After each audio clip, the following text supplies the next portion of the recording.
yang baik. Cahaya lilin bertabur bintang, lampunya redup diterangkan. Untuk hadirin yang sudah datang, Assalamualaikum saya haturkan. Eh, Teman-teman semua, saya izin share screen untuk sekarang. Wah, ini menarik ya. Sekarang ini tadi pembahasannya terkait dengan banyak yang agile. Wah, saya udah mirip-mirip ini namanya agile. Nah, tapi perkenalkan nama saya dengan Afji Ramadian. Mungkin banyak yang sudah tahu karena saya sering nih. Ini untuk beberapa kalinya diundang sama teman-teman. Ya, saya dari Universitas Juanda Bogor, tapi memang saya kesehariannya sebagai ASN di Kementerian Kelautan dan Perikanan. Ini beberapa portofolio saya. Ini teman-teman bisa lihat. Saya juga apa namanya aktif di asesor Lamemba, asesor BNSP dan lain-lain. Baik, mohon izin mungkin saya boleh lanjut ini karena terbatasan waktu. Saya lihat nah, ini terkait dengan posisi Amerika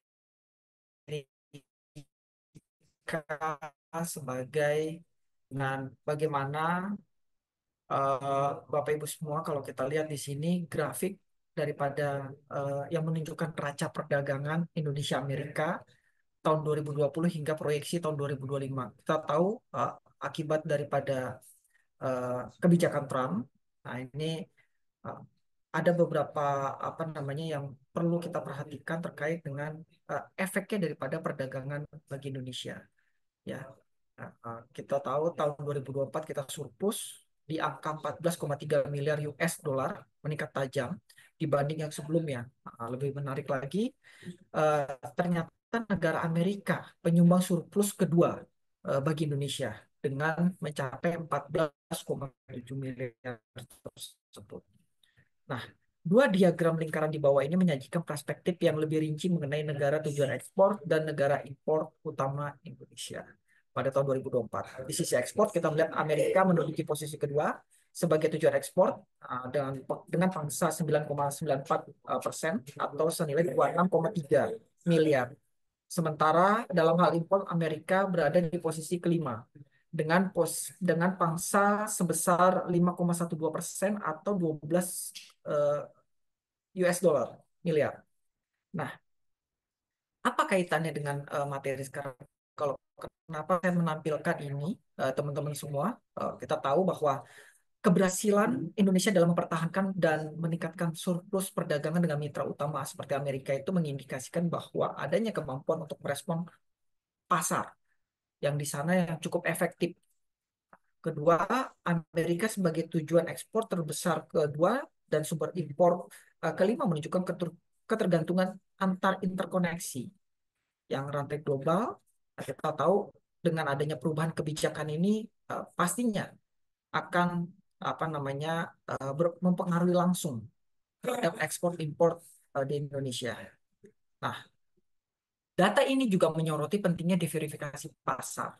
Meskipun Amerika merupakan mitra dagang yang sangat penting, kita tahu, nah perusahaan di Indonesia itu harus cukup jahil, akan secara proaktif mencari peluang dari pasar lain, mengembangkan produk layanan untuk berbagai konteks. Nah, oleh karena itu, eh, kita tahu bahwa agile itu bukan sekedar pilihan, melainkan sebuah keharusan di dalam suatu strategi. Kemampuan untuk beradaptasi dengan cepat terhadap perubahan pasar menjadi responsif terhadap kebutuhan pelanggan dan terus berinovasi untuk menjadi pembeda utama bagi bisnis utamanya. Nah, teman-teman di slide kedua, kita lihat nih 10 produk impor. Nah, kita tahu bahwa ada 10 di sini kita lihat nih.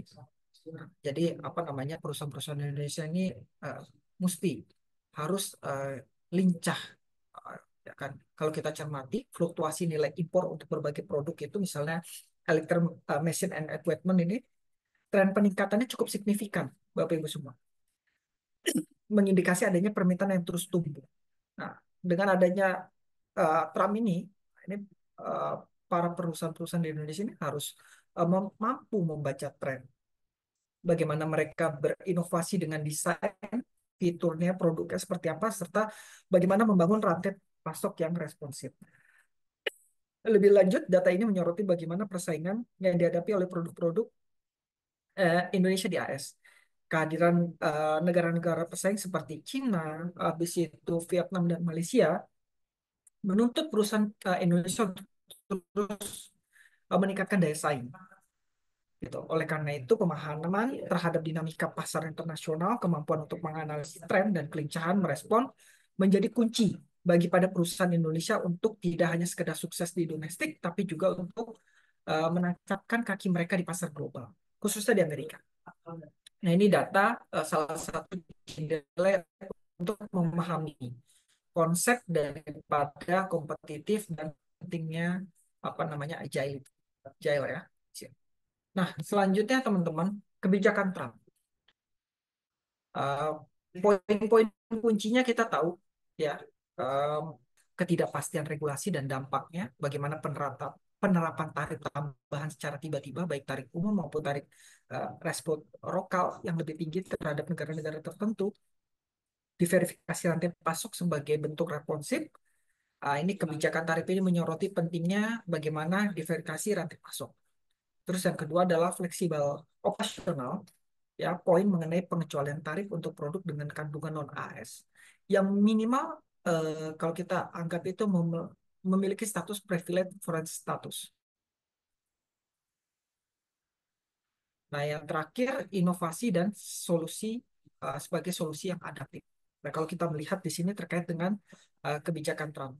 Jadi kalau kita lihat daripada informasi yang ada di sini, ya kan, meskipun kita berfokus pada kebijakan tarif, jadi agilitas ini bukan lagi sekedar pilihan Bapak Ibu semua.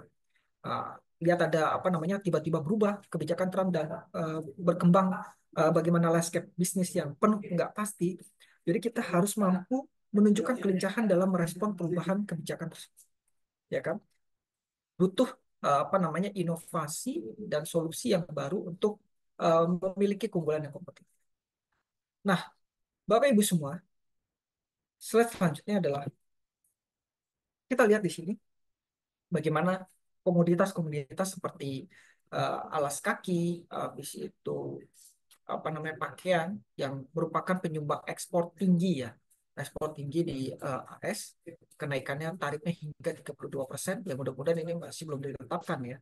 Nah, jadi kalau kita lihat ini dengan adanya signifikasi terhadap daya saing dan ketahanan bisnis di pasar global, konsep agile ini menjadi krusial bagi perusahaan untuk tidak hanya bertahan, tetapi juga tumbuh pada inovasi dalam menghadapi dinamika perdagangan yang kompleks dan sering sekali tidak pasti.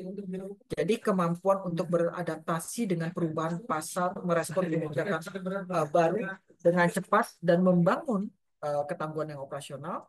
Nah, ini adalah merupakan esensi daripada era di globalisasi.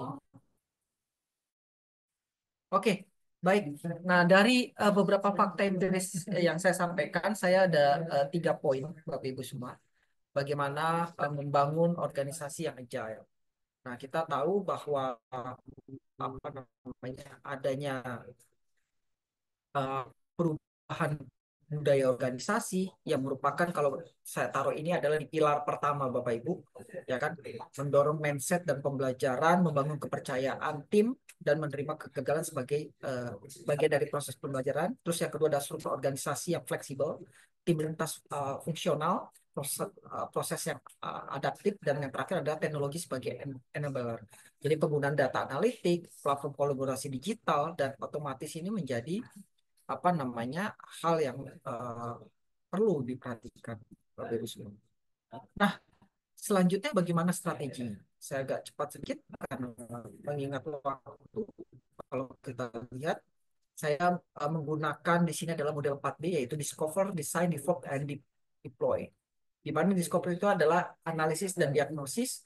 Kita lihat di sini ada beberapa poinnya, mulai dari assessment original, identification gap, analisis budaya organisasi, pemetaan value stream, dan benchmark pastinya. Nah, desain perencanaan dan persiapan kita tahu di sini ada pengembangan visi, desain roadmap, pembentukan tim, alokasi sumber daya, dan penyusunan KPI. Bagaimana dengan tahap yang adalah bagaimana meningkatkan program pelatihan, implementasi pilot project, dan lain-lain sebagainya. Dan yang terakhir adalah deploy atau scaling dan sustain. Nah, ini adalah poin-poin yang perlu dikuatkan Bapak Ibu. Nah, bagaimana ini ada 3 poin kritikal sukses yang mengulas. Kalau kita lihat di sini adalah bagaimana critical point itu adalah kita mulai lihat dari apa ada kepemimpinan dan governance. Kita tahu bahwa ini menjadi pilar pertama, ya, ya pilar yang menyoroti peran kepemimpinan, memelihara mindset agile dan lain-lain sebagainya. Pilar kedua adalah pilar budaya. Kita tahu dengan kondisi sekarang budaya itu kita udah harus berubah, ya kan. Dan yang ketiga adalah bagaimana capability dan apa namanya tools pasti. Nah, bagaimana strategi mengatasi hambatan tersebut? Mulai hambatan individu, organisasi, dan eksternal. Ini saya coba apa namanya pilah-pilah. Ada beberapa strateginya juga. Meskipun kita tahu di sini ada resistensi pastinya terhadap perubahan, skill gap dan comfort zone. Ini menjadi apa namanya hambatan individu yang mana strateginya perlu ada personal learning, role model dan lain-lain. Bagaimana hambatan organisasi yang masih terdapat silo-silo itu, ya kan, budaya risk dan legacy itu yang perlu ada apa namanya perubahan dan eksternal pastinya. Nah, ini terkait dengan kebijakan Trump ini yang tadi saya coba singgung-singgung, regulasi Indonesia yang ketat.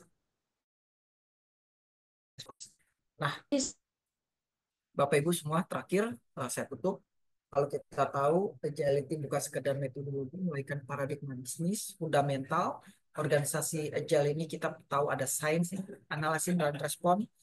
Yang ketiga, transformasi agile bukan journey berkelanjutan, bukan proyek dengan endpoint. Dan yang terakhir adalah di era sekarang tidak ada pilihan lain selain stabilitas atau fleksibel. Keduanya diperlukan secara simultan. Baik, karena waktu sudah habis, terima kasih. Saya ucapkan mohon maaf apabila ada dalam kurang berkenan. Billahi taufiq wal hidayah. Wassalamualaikum warahmatullahi wabarakatuh. Mohon maaf lahir dan batin. Terima kasih Bapak Ibu semua.